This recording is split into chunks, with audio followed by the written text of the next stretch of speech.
down that vote!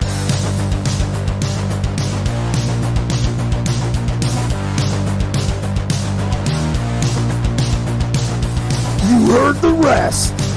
Now here's the best. Stay tuned Sports Podcast.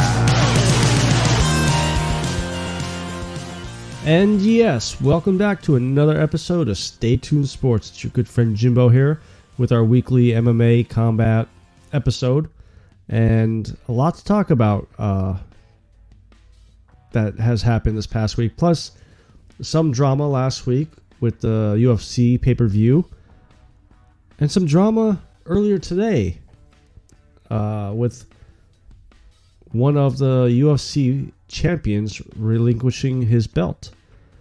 Before we get into that, though, because I do want to pick a bone with him, head over to Twitter, follow us there at ST Sports Podcast, as well as myself, is Jimbo ST Sports.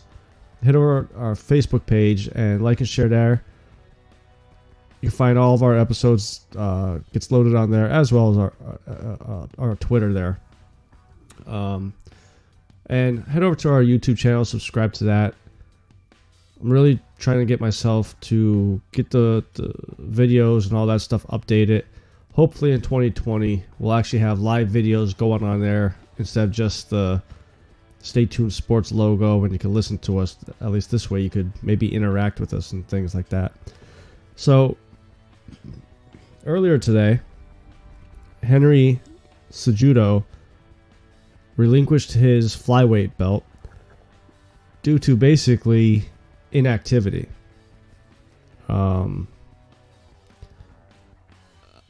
First and foremost, I will give him credit that the flyweight division was pretty much non-existent. It was there, but Dana White was pretty damn close to shutting that division down and scrapping that idea. But Henry stuck to his guns and kind of made a deal with Dana, said if he wins the belt, he's got to keep the division around. And sure enough, he did. But unfortunately, has not defended that belt in quite some time. Now, he is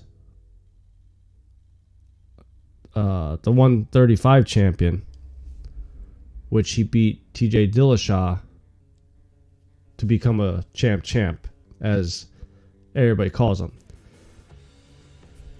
This whole persona, though, of bend the knee to Triple C, I'm over it. You know, we saw what happened this past weekend with Colby Covington. He wanted to play the villain and take shots at families, you know, deceased fathers, constantly showing strippers with him, you know, half naked or even naked. And even Henry this past week posted a video saying he wants to fight Aldo, coming out of an in-ground pool, kind of like a 1990s WWE segment. I know he's going for the whole cringeworthy thing, but I can't wait till someone just smashes him in the face and puts him back down a couple notches. But this does bring up a good question that I saw float around on Twitter a little bit. Is having a double champ in the UFC bad for business? They have yet to have a double champ defend the belt, both belts, I should say, at the same time. You know, Conor, he got stripped of the belt. Now, Triple C, as he likes to be called, Amanda Nunez hasn't been able to defend both yet. She just defended her one belt this past weekend. You know, and I had a feeling this was coming when Conor won the second belt. If you go back around that time that he won it, the following week is when I had the episode talking about that. I was saying I was hoping that it was a one and done. I mean, granted, at that time I was a fan of his, so I wanted him to be the only champ. But now you got 4 of them. You know, you had Daniel Cormier there for a while. He had to relinquish it for John Jones to fight. I think it was Gustafsson for the belt. You had Triple C here. Amanda Nunez. You know, maybe it's time to say, listen, if you win a belt and you move up or down a weight class, you relinquish that belt automatically. You can't be holding up weight divisions because of it. And really, that's what has happened in the flyweight division. Also, happened just a few hours ago, I believe it was. Liz Carmouche, who was just released from UFC last week or the week before, has signed with Bellator. Now, let me tell you, I mean, okay, Chris Cyborg, I understand she's a little bit older, but you got Liz Carmouche, Kat Zingano, plus all the women they already had there. They may have a better women's division than the UFC, and probably a better women's division than any of the men's division they have on their roster. I mean, they're starting to stack them up there. Now Liz Carmouche signed a multi-fight deal. She doesn't have no opponent or a date for a fight yet. But Scott Coker did say he was going to set up a flyweight women's tournament next year. In a way, I kind of like the tournament feel to what Bellator is doing. And if you're going to throw Liz Carmouche in there and Kat Zingano, it could be a hell of a tournament to watch. I kind of hope that they don't set it up where Kat fights Liz right off the bat. Maybe set up the brackets where they have the potential to fight in the finals. Now, Liz Carmouche was on Ariel Helwani a day or two after her release and said UFC didn't tell her, but she thinks she got released because she was destroying all the prospects. She's a former title contender. And never won the belt. She came close a couple times, but never won it. She was always up there, and that's why I think Bellator may be a good fit for her, because it gives a change of scenery, just like Chris Cyborg. And maybe she'll do better there. I think she will. Hopefully. So that was the only breaking news type stuff that has happened in the past 24 hours or so. Now, earlier this week on Monday, it was announced that Rory MacDonald has joined the PFL League. I believe the PFL airs on ESPN, and they also do just like what Bellator does. They do a tournament style championship, if you want to call it that. Now he has signed an exclusive multi-fight deal with them, and he will also be part of the promotion's 2020 season while competing in the welterweight tournament for the grand prize of $1 million.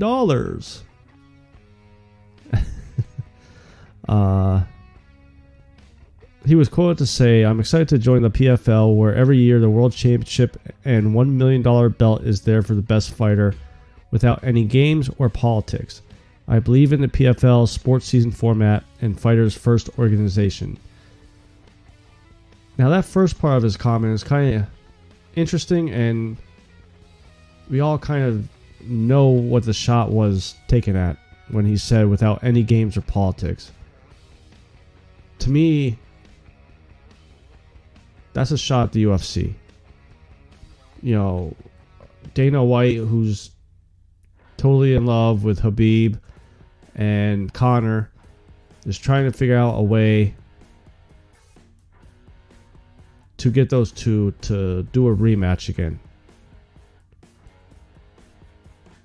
Even after this past weekend's pay-per-view, where Jose Aldo lost to Marlon Moraes by a close decision. I mean, you know, it was close, but came out and said that he has no problem giving him a title shot against Triple C. The dude lost. You have rankings for a reason. How are you going to give a guy a title shot after a loss? So I could see where Rory is coming from. Now, you hear a lot of fighters talk good about Scott Coker, so I can't imagine any of these statements are towards him. But definitely has to be more of a shot at UFC, especially with the other comment that Fighters First organization. Now, let's all remember that when UFC signed the deal with Reebok, the fighters were against it because they actually were losing money because they couldn't get their own sponsors. Now, another aspect of this move that is interesting to me too is MacDonald is 30 years old. He's a former UFC title contender. He was the champion at Bellator before he lost it to Douglas Lima. And he's not a bad fighter. And this isn't a shot at PFL, but PFL to me is like a AAA minor league for UFC and Bellator, even one championship. So I could see him just running through whoever they put in front of him. Now, the past couple of fights he has stated that he's not sure if he wants to keep going on. The fire's not there anymore. So is this like a one last hurrah to win $1 million and ride off into the sunset with a nice chunk of change? Because I don't think any of his fights in UFC he cleared 500 grand. I mean, probably 30, 40 grand, but if you could walk away with $1 million, I mean, you won't be living like Donald Trump, but you won't be living like Eddie Murphy in Trading Spaces. Now, like I said, I mean, MacDonald, he has some good and big names on his resume as far as victories. I mean, he beat Nate Diaz. He beat Tyrone Woodley, Damian Mia, BJ Penn. And even though he lost to Robbie Lawler in the title fight, that was a top 3 fight in UFC history, if not the top fight. I mean, for anybody that remembers it, the infamous stare down, both bloodied, bruised, swollen faces. It was a hell of a fight. So, I mean, I may tune in to the first fight to see exactly how well he does. But like I said, I expect him to just run through this field and will not be surprised if he retires after it. Because what else is there? I mean, the Bellator let his fight contract go. Why not resign? Now, he did have a championship clause in his contract where if he did win, he wasn't allowed to be a free agent. Now, does he try to win the $1 million and go back to Bellator? I don't know. We'll have to see. I don't think that's the route he's looking at. I think we're going to see MacDonald retire at the end of 2020. Some BKFC news. So it was announced earlier this year that they signed Hector Lombard, and he finally has an opponent who he's going to face Joe Riggs in Miami on February 15th at BKFC 10. I don't think this is going to be a good debut for Lombard because Riggs has looked good ever since joining BKFC. He does have a loss, but that was his only unimpressive fight. He just couldn't figure out, I forget the opponent he had, but I remember the opponent just kept to the outside and Riggs just couldn't figure out how to get inside to land some of those power uppercuts and hooks. Now, it is an intriguing fight because both guys are bangers. Both guys do have strength when it comes to their punches. But I think Joe Riggs pulls this out. Lombard did sign a multi-fight contract with BKFC, so this shouldn't be a one and done. I'm just curious if they're going to throw the Iranian Hulk on this pay-per-view. If you guys didn't watch the last pay-per-view of Bare Knuckle, it was announced that they signed the internet sensation, the strongman, who goes by the nickname the Iranian Hulk, I think it is. I mean, the dude is beyond jacked. I mean, think of a strongman contest, times it by 4 on steroids, and that's how big this guy is. I just can't see how this guy can be able to throw a punch. But that's the only fight so far that has been announced for BKFC 10. There was a article I saw floating some names around that could be rumored to end up on that pay-per-view card. Chase Sherman could be on it. I'm starting to really like him. He's young and he's definitely has some good boxing. He just lost the belt to Joey Beltran. Maybe we get a rematch there. We'll see.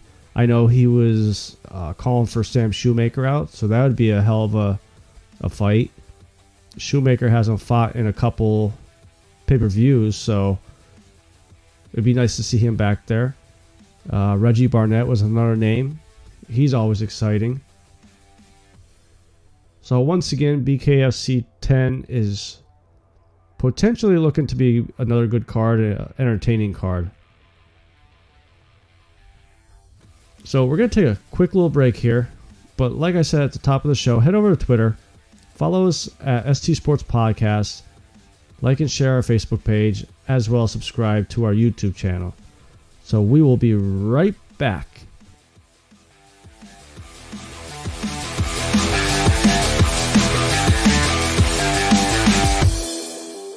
Hey, what's up, everybody? This is your good friend Jimbo from Stay Tuned Sports. Are you looking to get into writing or putting out podcasts to give your hot takes or your opinion about certain subjects of the major sports or even e-gaming? Well, head over to bellyupsports.com and send the guys a message to get some information about how you could join our family. I've been part of the Belly Up Sports family since February, and I'll tell you what, it's a bunch of great guys and gals, help each other all out, and don't judge each other about what we put out there. So if you're interested, head over to bellyupsports.com, send a message to the guys. We're looking for writers, editors, even podcasters. So again, that is bellyupsports.com. Head over there, message them, and even read some of our articles.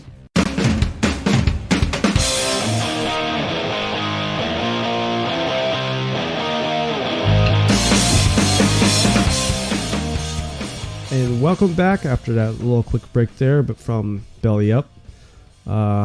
Speaking of them, head over to our website, bellyupsports.com. Check out a lot of the great articles that we got coming out lately. Basketball, football.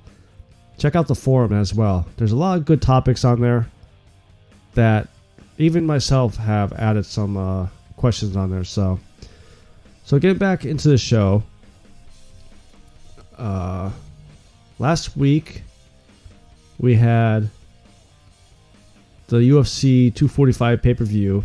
And you know what? Before we get into that, I was talking a little bit earlier about the rankings and, Jose Aldo possibly fighting for a championship after he lost and blah, blah. Here's another name that if he were to leave UFC, I hope, again, Bellator signs him, because I think it would be a big sign for him, and that's Francis Ngannou. He's not very happy with the UFC right now. He's beaten the last, 2-3 opponents. Sorry, he's on a 3-fight win streak. His last 3 opponents, Curse Blades, Cain Velasquez, and Junior Dos Santos. Now, out of those 3, Cain Velasquez, to me, I think, can't really hold that much weight into that win, because he's not the same Cain that won the championship back against Brock Lesnar. Curtis Blades, very tough opponent. Junior Dos Santos seemed like he refound that energy to help him win before he fought Ngannou. So those 2 fights I put some weight into. Now, he was on the Ariel Helwani show, and he said he asked about the title shot, and what the UFC told him was they have a trilogy set up for Stipe and Daniel Cormier, but don't know when that's going to happen because of Miocic's recovering from an eye injury. So now you have the number 3 guy sitting there. It's not right that he has to go back and fight anybody below him.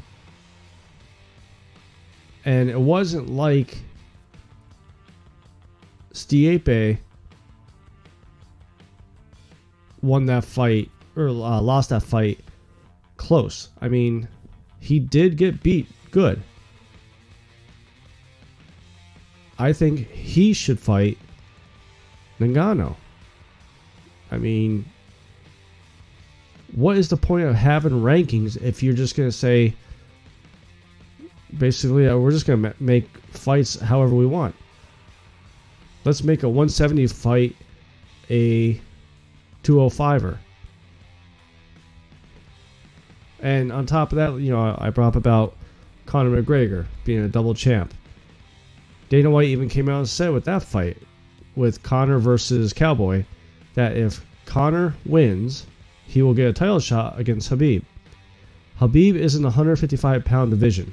So how could this fight be a title eliminator at 170 for the 155 belt? It makes no sense. What is the point of having rankings? Just when UFC was gaining ground of being considered a top sport, one of the 4 major sports, you start acting like this and no one's going to start believing in you. And in January, this coming January, you're jacking up the pay-per-view prices. Now it's going to be $70 per pay-per-view. That is insane. I understand you got to pay your fighters. I mean, your champs are basically fighting for $400,000 to $500,000 a fight. But you got a number 3 guy here in Ngannou just sitting around. And he's a highlight reel with his knockout power. But you rather give Stipe the rematch, even though he wasn't even close to winning that fight. So Ngannou did say on the show, on Ariel Helwani's show, that he might have options. I can't keep staying like this, and I don't blame him. If I was him, if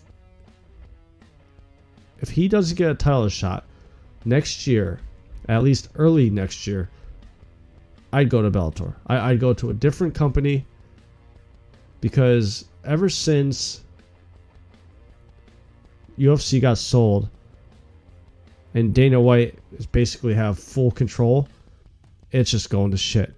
They might be getting the pay-per-view buys and they might be getting the views and all that stuff, but the product that they're putting out there is garbage.